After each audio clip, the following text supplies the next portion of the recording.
New York City issues more housing vouchers than ever. Senator Chuck Schumer gets booed at the Met. A renewed plan for the Columbia Street Waterfront. And no answers for the family of a man killed at the 2024 West Indian Day Parade. From WNYC, this is NYC Now. I'm Janae Pierre. New data shows New York City's welfare agency is now running one of the largest housing programs in the country. The Department of Social Services helps 96,000 households pay rent each month through one of the nation's largest rental assistance programs.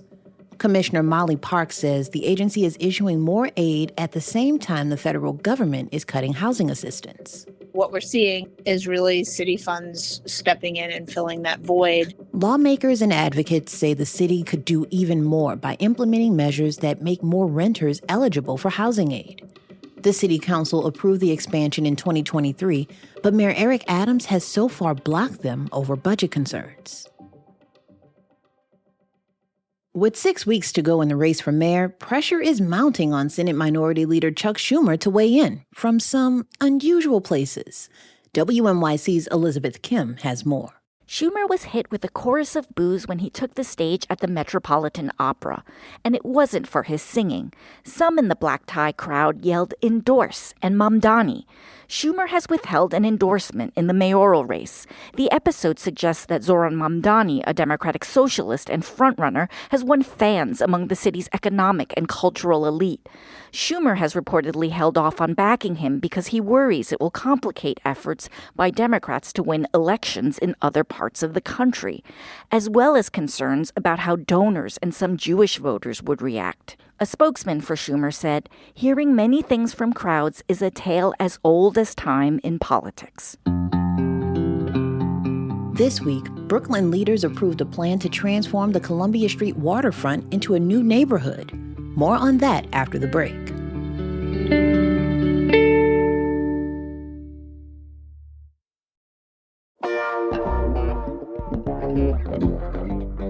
Ever walked or biked on the paths just south of Brooklyn Bridge Park?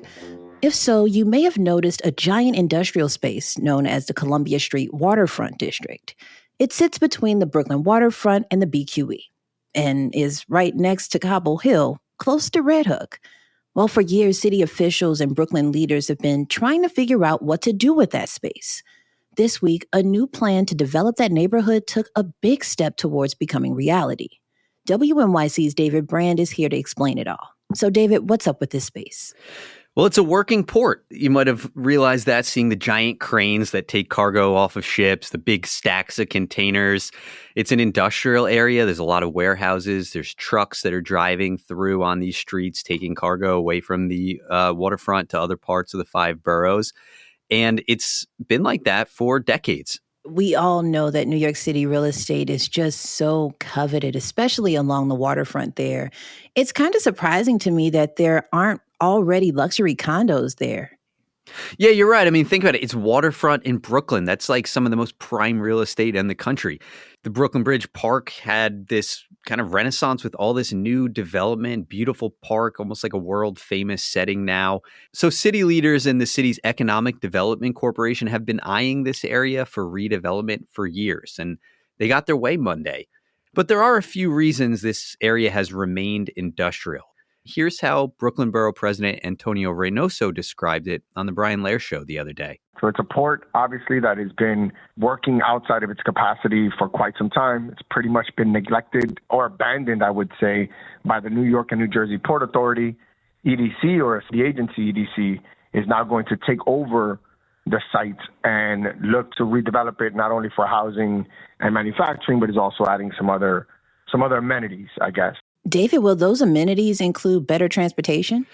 Yeah, that's a big question because this area is pretty isolated from public transit, aside from a few slow bus lines. It could be like a 15 or 20-minute walk or even more to get to the closest subway station. And that's really been an issue that opponents of this development plan have raised. You're going to add so many more people. How are they going to get around?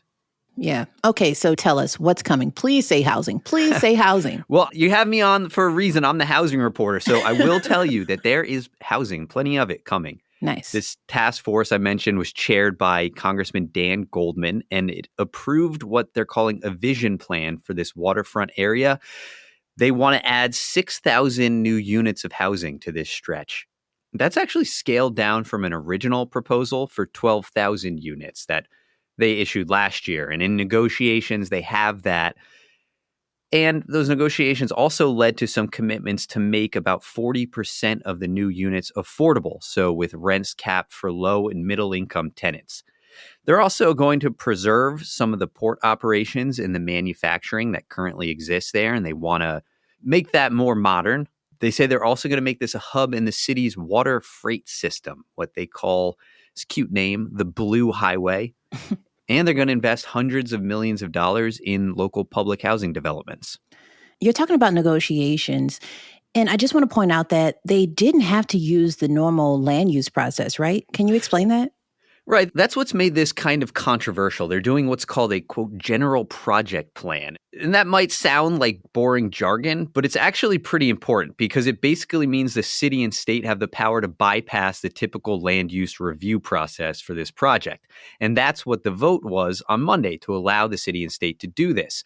People in the community worry that they're not going to have the input they otherwise would on what is going to be a huge project with a lot of components. And some people don't want to add more housing.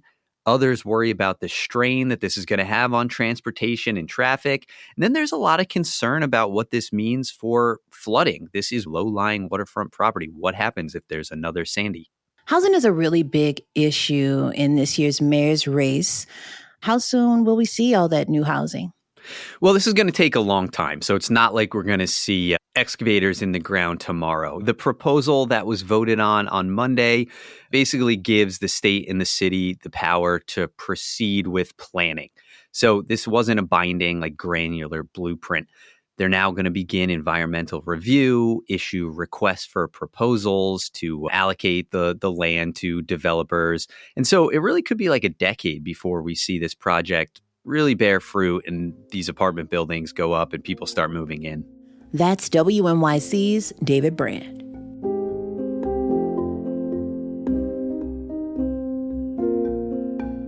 Now to another Brooklyn neighborhood, Crown Heights.